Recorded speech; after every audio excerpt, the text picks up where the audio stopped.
This is odd. I'm conflicted. I'm confused. I actually had to sit down at my computer and figure out what I was doing this morning. All right, for those of you who are a little bit confused, just like I am, there's not too awful many who are as confused as I am. This is Weekend Edition, and Weekend Edition, for those of you who don't know, is where I answer your gardening questions, whether it's indoor, outdoor, farm questions, animal questions, questions about my life, questions about your life. Yeah. Any kind of question you might have, I answer them right here on the program. Yes, I do. Now, here's the weird thing. Normally, Weekend Edition is hosted on the Praxis 55712 channel. That's my other channel. Well, I have things to do on the other channel. I'll explain that in just a moment. So I decided that I would host it on the VoodooGarden channel, in the VoodooGarden, because I didn't have anything to do in the VoodooGarden today. So I figured, well, since the other me is busy upstairs doing other things, this me can come downstairs and I can answer your questions. Yes, I am multitasking as we speak. And back to what I was mentioning, what I'm doing. What I'm doing, what are you doing, Ray? What I'm doing on right now is I'm upstairs packing seeds. Yes, packing seeds for two different reasons. I am literally surrounded with seeds, and it's a good thing.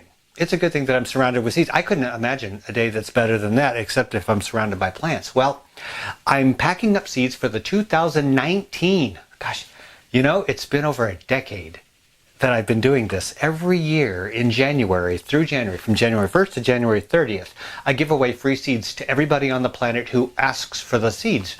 No restrictions, no nothing like that. My glasses are crooked.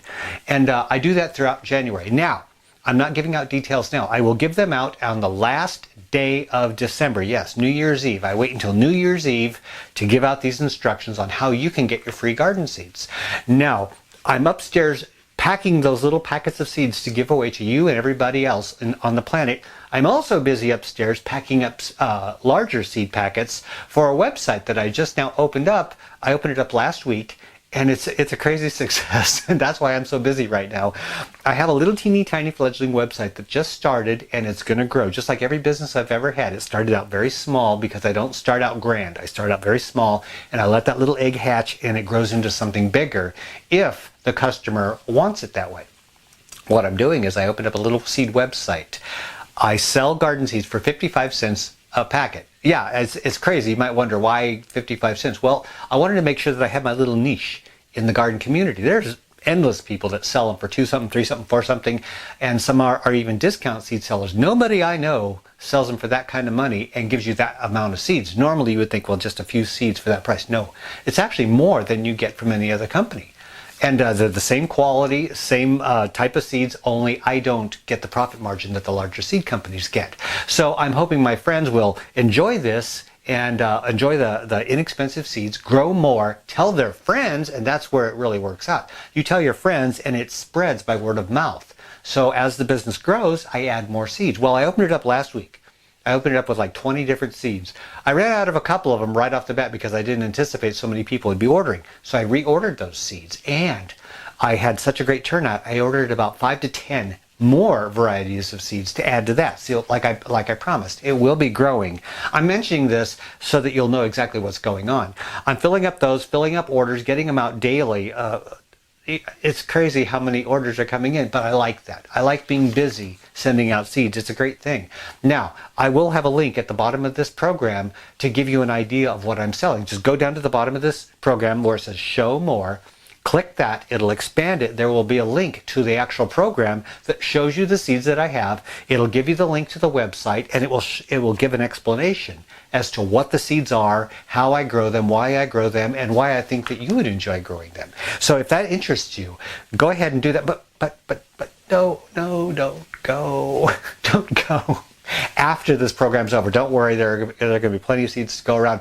That's why I'm so busy right now, and I have to come down here and do this program. So that's what I'm doing right now. And there's also something else coming up on the Voodoo Garden. This is a very crazy time of year for me. December and January is going to be my 2 busiest months because I have a little project going on in the Voodoo Garden that I will tell you when I'm done with Weekend Edition today. It's a fun thing.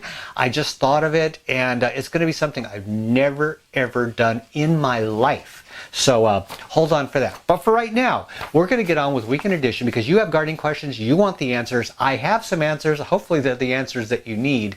And let's get started with the first person, Isaac. Good morning, Isaac. His question is, what type of peach tree do you have? And by peach tree, he means outdoors. I have 2 peach trees. Well, one of them, the one that that almost died this year, that one is called Belle of Georgia. Belle of Georgia, not B-E-L-L. It's B-E-L-L-E, I believe. Belle of Georgia. And the other one, I don't know because I threw away the tag, so I have no idea what it is. The huge one, that one I don't know the name of. But they are geared towards living in Iowa. Normally you think of peach trees as being in the way far south, but these ones can actually survive and thrive in Iowa. So I don't know what the second one is, but I know that the one that has the peaches that just are sweet, old-fashioned, the juice pours down your chin just like when you were a kid, that one's called Belle of Georgia.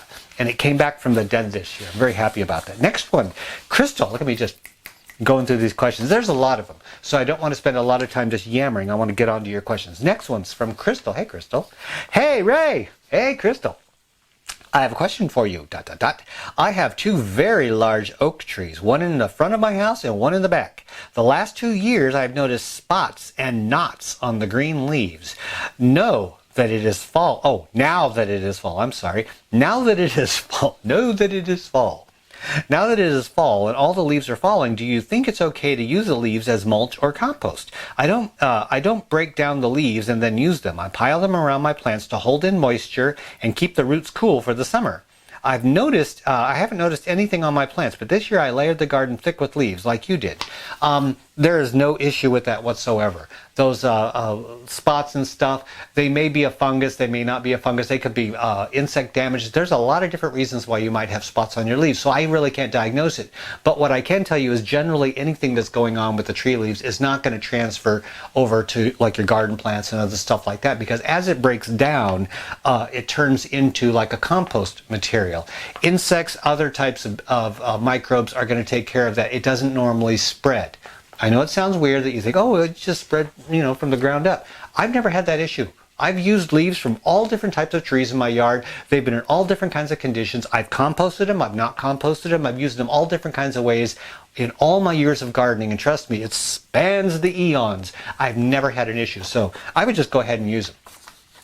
Bravo. That's the next one. Bravo. Good morning, Bravo. Ray. Is it expensive to run your lights in your basement for your plants? And do you run them 24/7? And I'll answer that one, then I'll get to the second part. I do run them 12 hours a day. I turn them on at a certain time in the morning, turn them off at a certain time at night. Some folks will run them at various hours depending on fruiting and flowering and growing. I don't do that because I'm just a simple garden gnome. I don't do that kind of stuff. I turn them on at a certain time, turn them off at a certain time. Actually, I don't turn them on or off. I have a timer behind me. And it's plugged into the wall outlet and it's set to go on at a certain time, go off at a certain time. So I don't have to do anything. So if I forget to do it, my timer remembers for me. That's a good thing. And it always seems to do fine with me. I get the growth, I get the flowering. My plants don't seem to realize that they're supposed to flower with less or more light. So I don't have a problem with that. Is it expensive? Well, it depends on what your idea of expensive is. Of course, it's going to cost a few dollars a month, but not very much, because I went from regular lights to compact fluorescence to energy efficient compact fluorescence, and now I'm going LED all the way. So LED uses very, very little energy, and I love that because I can run bright lights and it doesn't cost me very much. I think it costs me about maybe, I don't know, $20 a month. That may seem like a lot, and it may seem like a lot to people who just want to grow a few plants, but I run the VoodooGarden. It's a channel, and I get a few dollars from my advertising. So that helps pay for the lights. So these actually pay for themselves. I'm getting free lighting. And with LED, you're going to get more bang for your buck. So go with LED, you'll save yourself some money. And also, I'd like to say that I like watching both your channels because of the variety of topics on your programs. Hey, thank you. I have watched for years and continue watching because I have never gotten bored with your channels. Nobody ever gets bored here. I used to watch other gardening channels that I don't watch anymore because they were repetitive in the information they had. Oh, that wasn't a question at all. That was just a comment. Well, I appreciate that.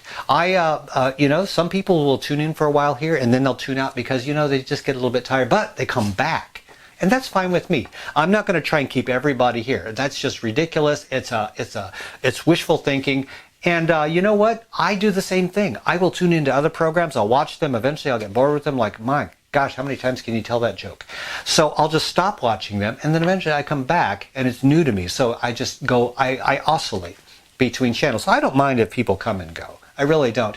And I don't really try to keep things different here. It's just, this is me. So if you enjoy me, you're going to enjoy my programs. If you're looking here for the information, come on. After I've been doing this for a decade now, you've heard everything I have to teach, and you've heard it a million times over. The thing is that that's how gardening is. There really is nothing new under the sun.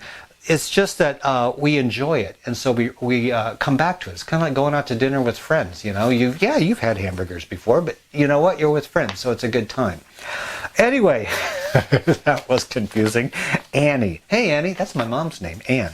Annie says, how cold is it there? We had 64 degrees today, but last week was in the 20s. I would kill or die. Kill or die for 64 degree weather. Our temperature has been down as low as 6. Yeah, that may not seem very cold to some folks, but to me, right now, at this time of year, that's actually really cold. Now, later on in the season, it's going to get down to below 0. And that's frigid.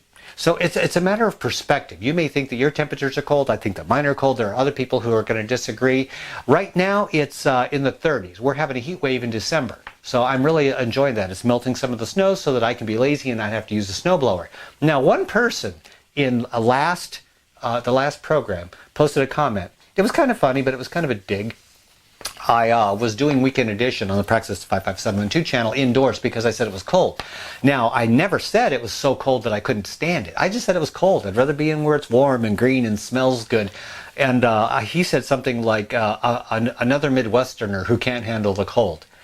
And I thought, you have no idea what I've been through. I lived in Minnesota. I mean, I went on a little rant inside my little head. I said, I lived in Minnesota, northeastern Minnesota, and northeastern Minnesota has cold like very few people have ever experienced cold.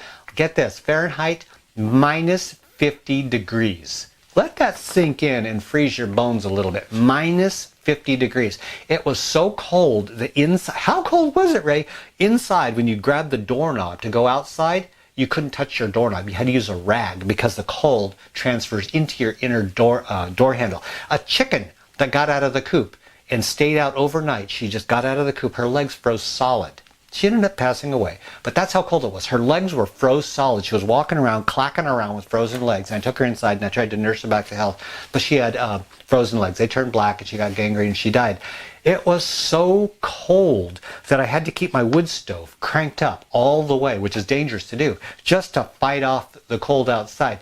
I had 3 feet of snow on my roof, and I got on a ladder, and I'm up to my waist in snow in sub-zero weather with a snow shovel, shoveling snow off my roof. That, my friends, is cold. So don't you tell me I can't handle cold. I can handle cold with the best of them. Bring it on. So, no, Ray is not afraid of the cold. He just, if I have a choice, come on, VoodooGarden, frozen. VoodooGarden, frozen. It's not really a comparison. Kim Jacks. Good morning, Kim. Ray is, I said that really loud. Ray, is it better to add your compost to your empty raised beds in the fall or spring? Good question. People have asked that a lot. Or does it matter? I would prefer to add it in the spring because in the fall, if I add it, sometimes we'll have a lot of rains in the fall. You never can tell. So in the fall, you might get rains and it rinses all the nutrients down and it may go out of your raised beds. You don't know. If you have finished compost, it's better, in my opinion, to hold on to it till spring, cover it with a tarp or something, and then put it in your garden, till it in or dig it in the spring, and that way you have the full potency for your garden first thing in the spring. Now, I put leaves on the garden in the fall, and I let them sort of slowly decompose in the spring. Of course, I mentioned that on the Praxis 55712 channel, that it encourages worms, fertility and stuff, and then I rake off all the broken down stuff and I compost that the next year, and my soil is richer for that endeavor. Next part of the question is, what about perennial beds like asparagus and strawberries? Well, I put compost on those in the spring, just like the rest of my garden, because in the fall they have the dead plants on them, they have the snow on them and stuff. They're protected. They really don't need the compost. It's not going to do them any good in the winter. So yeah, I just do it all in the spring. Next one, Lynn Byford. Hey Lynn. Hi Ray. You're always talking about how you're old, but you don't look old to me. Aw, you're so sweet. I'm 72 and I don't feel old, so I wonder if you could put a number on your age. Just curious. Oh, I don't keep my age a secret. I'm 57 years old. Yep, 57 whole years. And I joke that I'm old because my life is just going on this path. And some people think, oh gosh, you're getting old. I'm getting old. And they don't really have a fondness for old. But my way of thinking is I was a kid. That was fun. I had a good time. I ate dirt. It was wonderful. I had the teen years. It was fun. I was adorable and I went out and I partied and I had a great time.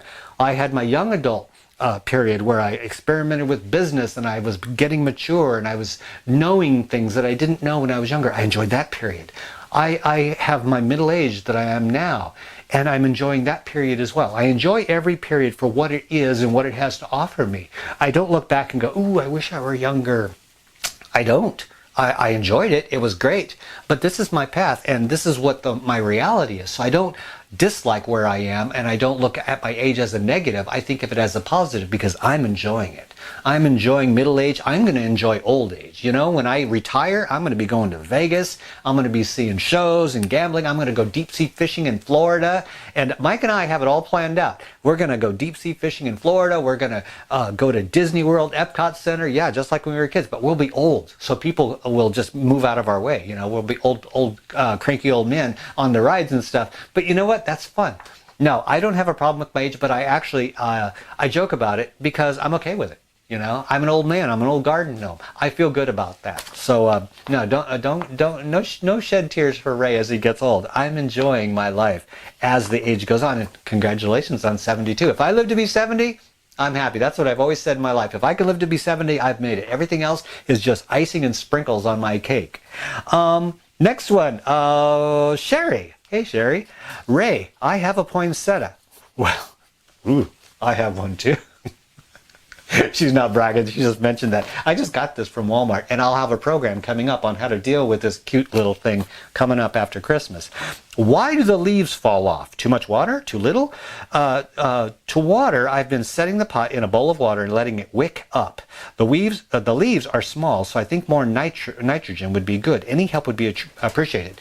Well, Sherry, you're not doing a darn thing wrong. The whole idea behind poinsettias, everybody, in a nutshell, I'm not going to go crazy on this. I'll talk about it in the next program. Poinsettias, that's not a flower. These are leaves. Yeah, the red things are leaves. What they do, and I used to have a houseplant store in Denver when I was younger, an actual store where I sold foliage plants. I used to go to the wholesale nurseries, and I learned how they did these, and I watched how they did these. They have green plants growing in the nurseries, and then they shut the lights off at a certain time, and they decrease the amount of light for these plants. What happens is you get this fall foliage look on some of the leaves. This is just a discoloration from the lighting conditions. So when you have it in your home, you're not simulating the same kind of light that they had at the wholesale nurseries. So this plant is going to go through some shock. It stays alive for a little bit. It was jacked full of fertilizers and given artificial lighting, different kinds of lighting. This is not a natural look for this plant. What will happen is the leaves will start falling off because it's not in its natural environment. It's not in a warm, toasty, tropical temperature. It doesn't have all this perfect lighting. It's in your house, and it's going to be a little dimmer. Leaves will fall off. And then after Christmas, I'm going to show you how to revitalize that plant and bring it back to life. So if your leaves are falling off, don't worry about it. Do not, I repeat, do not give these a lot of water. Let them dry out a little bit. Give them a little bit of water just to keep them alive because they are not growing at this time. So don't be fooled into thinking your plant needs a ton of water. Keep them slightly on the dry side, and then don't worry about the leaves. Just toss them away. Everything's going to be just fine because that's actually a good thing for your plant. And I'll explain that in the next episode. Tracy Starling. Good morning, Tracy. I just found your channel and started to panic that I wasn't still active, and yay, that it wasn't still active, and yay. I have a question. I don't know what that meant, but I just had to read it. I have a question. In the very first video I saw of yours, you were pruning an avocado, a tree tomato, and you showed at the end a scorpion pepper. I think. Anyway, was there a beautiful, there was a beautiful maybe Thanksgiving or Christmas cactus in the background. It was huge. I looked all through your videos to see if you had a video on it and how you got it so beautiful. Do you have one? How is that gorgeous plant? Well, Tracy, that gorgeous plant is compost. I had it for a long time, and you'll find out that now that you're tuning into my programs that I'll have plants for a while and then eventually you won't see them anymore. That's just how it works. I have very limited space to grow things. So what I do is I grow them for a while, get them to the best I can possibly get them, show people, teach people, people enjoy them, and then they have to go away because I need room for new plants, and then they grow and take up space. So it's a never-ending cycle of plants to keep you entertained, to keep me entertained, and also to help teach people about different plants. If I had the same plant year after year after year, this would be nothing but a rerun. Every single week. I wouldn't enjoy it, you wouldn't enjoy it, the plants wouldn't enjoy it. So what I did was I grew it. I got it from leaf cuttings from a friend. I think 7 little pieces of leaves I shoved into the dirt. It grew perfectly in filtered, bright light, rich soil that was very well drained. Lots of vermiculite in that soil, and they need that. I let the soil totally dry out, give it some water, totally dry out. I'm not talking a little dry out, I'm talking a lot because it's a succulent plant. It seemed to thrive on that. And the rich soil helped it to flower at all different types of parts of the year, and it got monstrous. And I pruned it back, it grew back. I went my route with it, so eventually I got rid of it. Not because it was doing bad, just because it was time to move on. Eventually, I'll get another one and we'll go through the cycle again. I'll get a little baby one in the store and start from that one, work my way through. Hey, you know what? They're going to have them on sale after Christmas, so I might just have to get one off the Walmart and get it for like $1. I might do that. Anyway, that's the answer to your question. Sasplays. Good morning, Sasplays. Amazing advice, Ray. Why, thank you. I wanted to ask, how long do apple tree seeds need to stratify in the fridge before attempting to germinate? Stratify, for those of you who don't know, that just means to go through a cold period. Some seeds need to go through a winter period, and it tells the seed that, okay, it's been through winter, it's springtime, it's time to grow again. Some seeds need that, some seeds don't. Apple tree seeds prefer to go through that period. So what I do, if I'm going to save apple seeds, is I eat the apple, I take the seeds, rinse them off, get them dry, and I put them in a Ziploc baggie and I throw them in the fridge. That's it. I just throw them in the fridge. I don't do anything special with moist sand or a paper towel or anything like that. I throw them in the fridge, leave them in there for a few months, and then in the spring I bring them out and I plant them. Generally, the minimum amount of time is going to be 2 months in the fridge. That's from my experience. Some people may vary on how they do theirs. That's how I do mine. 2 months in the fridge, you're all set to go. Next one is from Lynn. Hey, Lynn. Hi, Ray. You're always talking about how old you are. Oh, here comes another age question. Wait a minute. Oh, that's the same Lynn. I'm sorry. There was 2 Lynn's, 2 questions. I'm sorry. I've reprinted it. We'll go on to the next one. Dawn. Hey, Dawn. Ray, I know I keep asking this, but I don't think you have ever seen my question. I'm sorry about that. Sometimes I do miss them. If you have problems with fire ants in your raised garden beds, how do you get rid of them? Simple. There are 2 different kinds of ants. There are ants that like protein, there are ants that like sweet things. Regardless of the type of ants that you have, and I believe fire ants appreciate sweet things, what I would recommend is get a little bit of jam. You know, just jam, and that you put on toast. Get a little bit of jam and take about a tablespoon, plop it down on a paper plate or something, and then get yourself something called borax or boric acid. Borax is sold in the laundry detergent aisle of your grocery store. It comes in a little box, dirt cheap, and it's used for washing clothes, old-timey. Well, anyway, you take that borax and you take half as much borax as you did jam. Mix it all together really well, make sure you mix it well, and find out where those ants are. Generally, if you watch them, they go towards a central area where their nest is. Don't put this stuff right by their nest. When you put something right by their nest, they take it as an attack. Put it maybe a few feet from their nest, just little dollops all over the place, and just dollop it all over. And what they'll do is they'll take this and they'll grab it in their mouths, take it into the nest, feed it to the queen, feed it to the rest of the colony, and it will kill them. And that's how you kill ants that prefer sweet. If they prefer protein, do it with peanut butter. Peanut butter is a great one for them as well. So either one of those will work. If you're not quite sure, do it with both. Do some peanut butter with borax, do some jam with borax, and dollop them around. It will kill them. It's not an overnight thing, but they will actually die. And it's not really such a bad thing. You're not going to have to worry about like your dog's eating it or anything. Well, actually, if you're going to be putting that down, you might want to keep your dog away from it. It's not a deadly poison, but it is bad for ants. Okay, next one is from Liz. Liz, hi Liz. Hi Ray. We live in the garden. Garden on 3 acres, just like me. Years ago, a neighbor planted zoysia grass. Zoysia, I've heard of that. It has finally spread to where I have blueberries, young apple, peach, and cherry trees. Should I just let it cover the soil under my trees, or should I keep the soil under them clear? This zoysia grass is very thick. Thanks for all you do, and have a great day. Well, Liz, if you're having zoysia grass on your property, and let's say you have blueberries, young apples, and peaches, what I would do is I would try to maybe mulch around your blueberries, because they're not trees. They're less able, and they don't have super deep roots. They're less able to deal with competitors, which would be zoysia grass, which has extensive root systems. So I would mulch, and if you're going to mulch, maybe with something that like pine needles. Get some pine needles and put a thick layer around your blueberry plant, and that will help smother out the grass, okay? That will take care of the blueberries. Now, as for other plants, don't worry about that. Like trees, don't worry about it. What grass is now, some people like to keep everything cut away from their trees and then mulch around it. I don't see a need for that. I have trees growing outside, and what I do is I let the grass just grow there, because what it does is it covers the ground, it holds moisture from drying out. You don't have to worry about mulch or any kind of diseases. It keeps it cooler in the summer, which is wonderful. Holds in water, keeps it cooler. Their roots do not go down as deep as your fruit trees. So your fruit trees are living off of a totally different environment than the grass. So no worries whatsoever. Okay, next one is Heart Rose 23. Hey Heart Rose, I do have a quick question about roses. Heart Rose, I get it. Would you know why I will get a December rose every once in a while? Well, I'm assuming you live in an area where you can actually grow roses in December. Wow.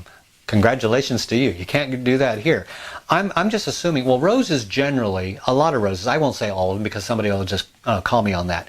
A lot of roses will put out roses from spring until fall. A lot of the old-timey roses, they'll do that. They put out roses throughout the season whenever they have the energy to do it. Apparently your plant is either, is more than likely well-fed, has a good root system, and is very healthy, that it will put out roses. If you don't want them, clip them off and deadhead them off, and that'll encourage more growth.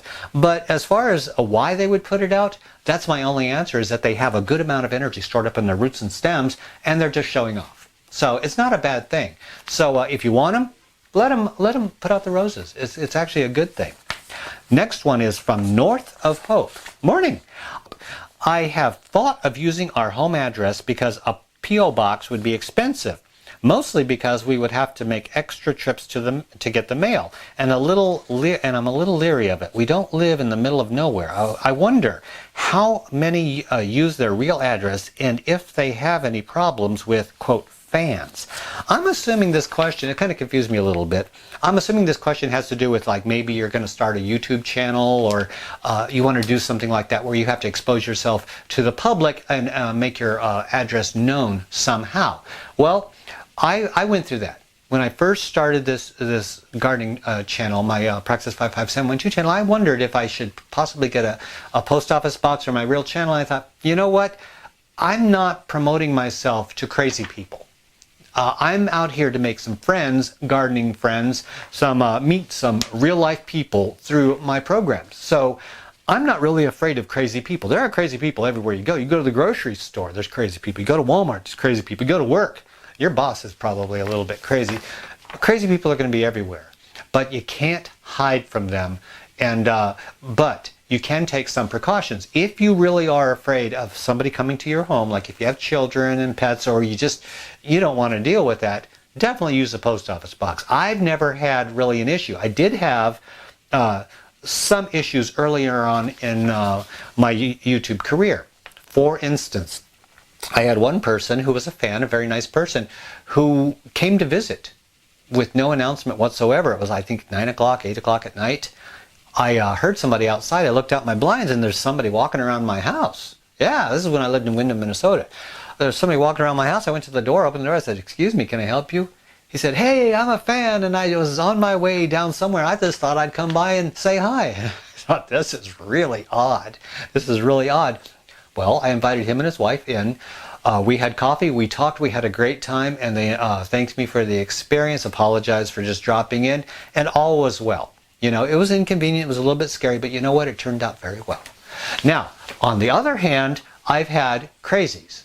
And back in my early days, I had trolls, a lot of trolls, because that's back before YouTube was patrolled as much by the moderators, the people who own YouTube. It was a Wild West. I had people, for instance, threatening to come to my house, and they knew exactly where I lived, and to boil my dog.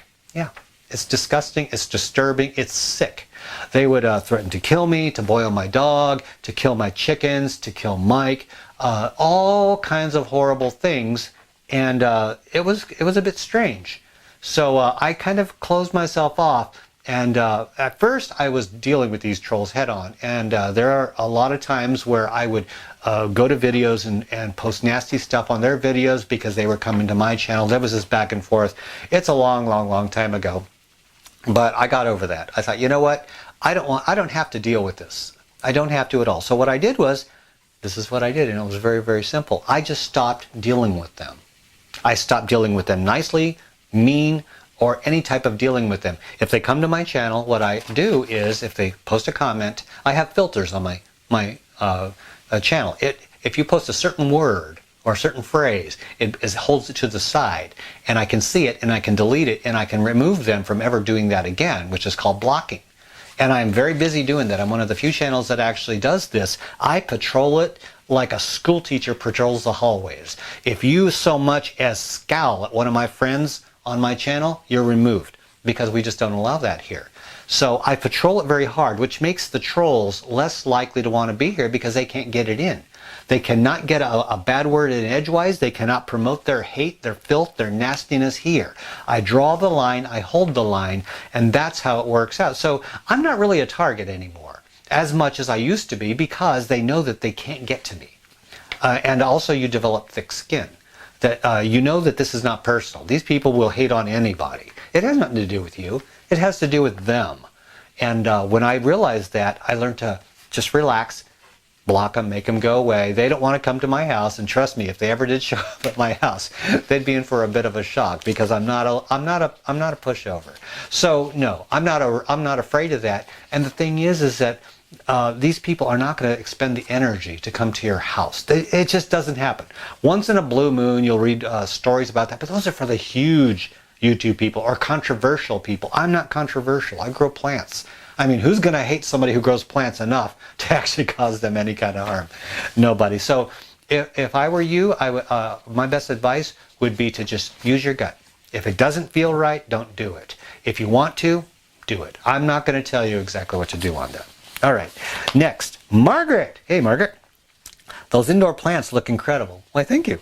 Do you use a grow light and feed them compost tea? And if so, how often, please? I would love a beautiful indoor garden too. Well, that is a question directly aimed at the Voodoo Garden. Well, I've shown how I use compost tea. I make compost outside out of stuff that I rake out of my chicken coop. You've seen, most of you have seen this. I do it on the Praxis 55712 channel. I clean out my chicken coop. I have goats and chickens. I clean out the coop in the spring, pile it up. I make compost out of all of that nasty stuff. It is rich. It is wonderful stuff that will feed plants outdoors or indoors. You can use the compost, or you can just take a handful, put it in a 5-gallon bucket, mix it up with water, let it set overnight, and it makes a liquid nutrient that feeds the soil of potted plants or garden plants. So that way, if you don't have compost to use, you can use compost tea. Like, say, if you use potting soil for something like this. This is a croton. If I used potting soil, that just has artificial fertilizers in it, and it's not going to last for very long. It's basically a dead medium. If I use compost tea, it's going to have all the nutrients, it's going to have some bacteria in it, and it's going to invigorate this soil and bring it to life. Life from lifelessness. It's Genesis. Yeah, I am a Star Trek fan, but it does. It really does that. It brings it to life, and it feeds that life, and it continues like that, so I never have to change the soil. The soil in these plants, like this one, has been here forever. of the coleus. So that's what Compost tea will do for your plants. I do that, and it's hard to overuse it because it's such a natural product. It doesn't hurt the plants, not like artificial fertilizers. That's what I do. And I do use artificial light because there's no windows in this room. Everything you see here is 100% grown under artificial LED lighting. It never sees the light of day. And most of these plants are started from seed or from itty bitty plants. I don't buy them big. This one here, this one was about this big when I bought it. Yeah. And this tree was grown from seed. All of these were small when I got this. This one here was an itty bitty little plant. This philodendron, my Prince of Orange, the showcase of my room, was an itty bitty plant in a 6-inch pot I got for a couple bucks. All of them were grown with the benefit of compost tea and artificial lighting. You can do that. It's very, very simple. Look at my programs on the VoodooGarden and you'll see exactly how I do that in the VoodooGarden. If I can do it, anybody can do it because I am nothing special. Next one, and the final question comes from a friend. He runs a gardening channel called The Urban Gardener. A lot of you know who he is. Well, The Urban Gardener wrote me a question. I want to save this for last because it's a pretty in-depth question, but I'm not going to take forever to answer it. I'm going to give a really good answer that I think you're all going to appreciate. The Urban Gardener asks, I would love a story time or a deep dive look into your first thoughts on YouTube and taking your video camera out and pointing it at yourself. I see that the first video you published on the Praxis 55712 channel, or at least left here on YouTube, is from February of 2008. God, that was a long time ago. And that I just started my gardening channel January 1st of 2008, so it wasn't too long after that. That makes it almost 11 years that you have been making videos. That is a long time. What made you pick up that camera? What kind of camera or equipment did you use? Did you have an inspiration or a creator you admired? Did you ever think of quitting? If so, what kept you going? Do you have a favorite episode? Mine is Weekend Edition number 2, otherwise known as Crackhead's First Video. Well, I'm going to answer, it sounds like a really long, drawn-out answer I'm going to have to give, and it really isn't so. I'm going to just hit it one point at a time, and this will actually give you, you folks, some insight as to what makes me me and what makes me do what I do. And Enoch, he is the one who runs the Urban Gardener. I'm going to give you an answer that'll help you, hopefully, in your production of programs and help you possibly relate to your other your subscribers and the people who tune into your channel. What made me pick up the camera? It was curiosity. I was watching some gardening videos. I was watching other kind of videos. I just discovered YouTube the year before. I know. YouTube has only been around since, I think, what, 2003? So it was just a few years after YouTube started that I actually discovered it. I was watching music videos, and then I eventually found out YouTube had gardening videos. I thought, oh, what sweet life I got here. I can just sit here and watch gardening videos while I'm working really hard. Eventually, in 2008, after I had my breakdown in 2007, and I was still healing in 2008, I needed something. So I was watching more gardening videos about people who had gone through what I'd gone through. And then I thought, you know what? I can do this. I can reach out to people, like-minded people, and get into a community type of thing. That's why I picked up the camera. I wasn't very good at it. You can see from my older programs, I was a little bit hesitant. I wasn't making eye contact. I had this pained look on my face, and that was the healing that was still going on in me. So it's been a process over the years. This is therapy for me. And that's what made me pick up the camera. I tried it. Some people came along and they liked what I did, and we started chatting, and I got like 1 subscriber, 2 subscriber, and I had 6 at one time, and I was thrilled to death. I had 6 people who actually cared about me and what I was doing. And that's why I continued doing it. Not because of the money, because I wasn't making a dime, not because it was making me popular, because I wasn't popular. It was therapy, it was fun. And that's why I encourage people, don't do it for the money. Do it because you enjoy it. The money in time will follow if you find that special connection and work your magic. But you can't work the magic for love of money or love of subscribers. It won't work that way. And you won't like what you're doing. You have to actually love what you're doing. And I love what I'm doing. I tell people, no matter how much money I make, no matter how big this channel gets, if I ever stop liking it, I turn off the camera and I become a private citizen and you never see me again. I know that kind of sucks, but that's my thing. I only do it for the fun. The few dollars I make and the what do you call it? The popularity. That's just something that I really don't much care about. So that's why I picked up the camera. So his next part was, what made you pick up the camera? All right, I already got that. What kind of camera or equipment did I use? My first one, I don't know what kind it was, but it was an old Olympus video camera. Yeah, an old Olympus, and it didn't even have the flip out screen. You had the screen behind it, so I had to go behind the screen, see what I was seeing, then run out in front of the screen. I didn't have a microphone. I had to yell at the camera. It was horrible. And luckily one day it just broke. So it encouraged me to get a little bit better camera. As I went, as I earned money, I got better and better equipment. So that's what I tell people. If you want to start out with your little phone, turn it around and use that, do that. Set it on a box, get back from your phone. I really don't like the videos where they hold it and they do that selfie thing. It makes me dizzy. I really don't like those. I tell people, put it on a box, set back, talk to the camera like you would a friend, because a friend is not going to be this close to you. And eventually you can get a tripod and then put it on a tripod. Did you have an inspiration or creator you admired? Oh boy, yes I did, and I still do. One was, I don't know his name, one was called Blinkazoid. Blinkazoid. He has a very, very small channel, but in my day that was considered big. I think he had 1,000 subscribers or something like that. He was a nut. He did gardening, but he did it with humor. And you know me, I'm always cracking wise. So he was somebody that I enjoyed watching because he wasn't standing there trying to be professional and trying to teach me stuff that I didn't know. And no, that doesn't appeal to me. I don't really go for channels who try to do stuff like that. I enjoy channels where they're just having a good time. And he had a really good time. He had a great sense of humor. He gardened. I enjoy it. The second inspiration for me was Donald. He runs a channel, and I believe he still does programs. Maybe he doesn't anymore. His name was Web Cajun. Web Cajun. He was the grand old man of gardening programs back in the day. This is back before John Kohler, me, the other channels that are growing really fast. He was the first one that I recognized as a gardening channel, and he had quite a few subscribers, a few thousand. Yeah, a few thousand.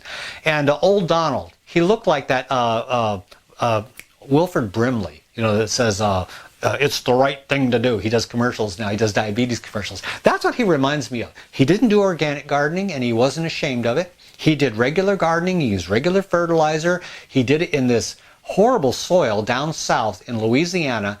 And but he grew stuff out of this soil that I didn't think would grow anything. He would grow all kinds of wondrous things, and lots of them.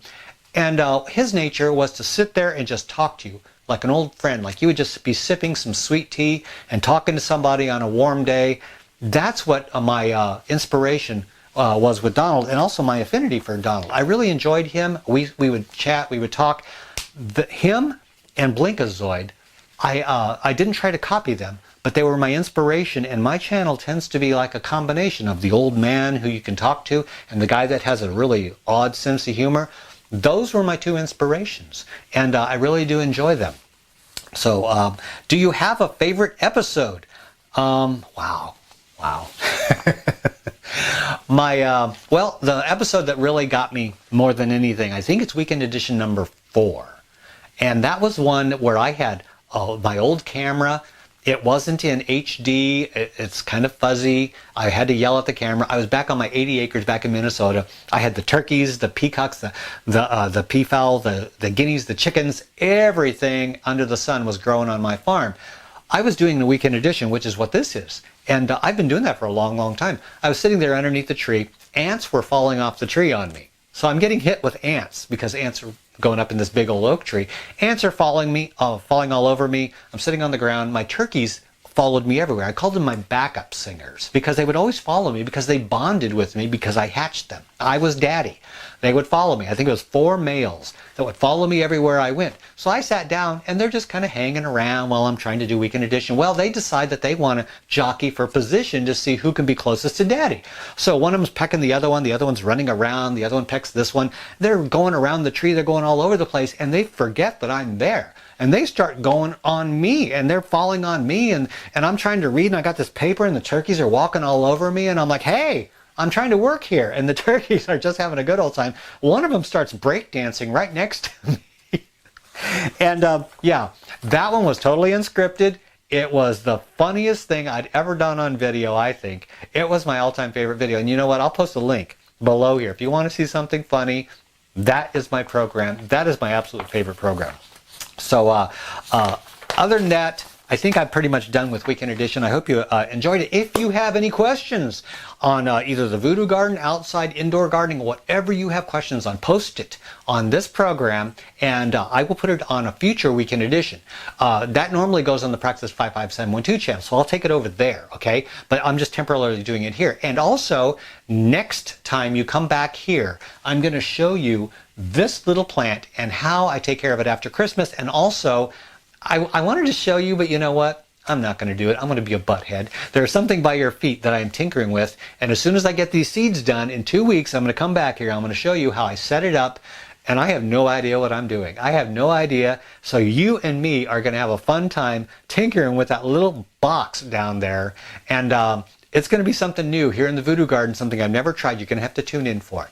Okay, that pretty much does it. I am going to see you after Christmas on the last day, or towards the last day of the month, somewhere around there, after Christmas. I'm going to take about a couple weeks off because I want to enjoy Christmas, relax with my family and friends, and you do the same. Take some time off, take a deep breath. I know it can be kind of stressful during the holidays, but just remember, every day can be a little bit better if you just take some time for yourself.